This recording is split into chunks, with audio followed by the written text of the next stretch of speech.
خوتي استقبال في المغرب، عاودوا ردونا من باب الطيارة. ها وليت الغاشي عم يتبون، دير الحل، هذه يدك عم يتبون. عم يتبون، ردونا ممر السعادة عم يتبون. استقبال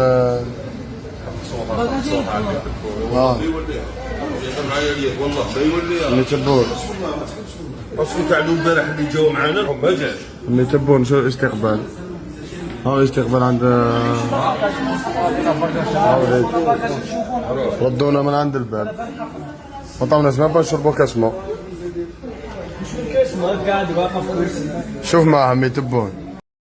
اشنو بغيتي؟ شرب هاد الماء ودخلتي بعدا بقات كتسول غير في شرب هاد الماء. ما عندنا ما نديرو بكم، هذاك راه ميساج باين، يعني جمع شطايطك ورجع من جيتي، رجع بحالك. وكتجيبو داك 750 دولار ولا اورو كنتو كتدخلو عند خوتنا التوانسه مساكن، عذبتوهم ضربتو لهم في الاعراض ديالهم، كتمشيو تما تسعاو وملي كيسولوكم في الانترفيو ولا في الشوارع كتقولوا ما تما سياحه وتضربوا فيهم تقولوا بناتهم. كذلك في المغرب نفس الهضره. اخويا اش دا يدير عمي التبون؟ شا يدير لك؟ علاش شنو زعما يرغبنا ندخلوكم او لا يدير الحل؟ زعما كتهددنا غيدير الحل؟ ما فهمتش انا كيفاش عمي تبون يهضر معانا نقول لهم خليوهم.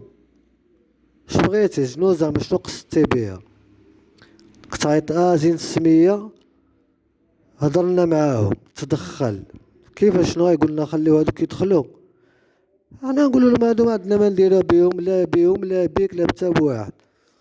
حنا بغينا شي صوره صاحبي كبير مع احتراماتي لبعض الجزائريين، اما الكراغله هكا هادو اللي مسلطين لحيه لحشمه وزايدينها بالسرقه البعض، ما كان هادي لغه التعميم غير من الجهل البعض.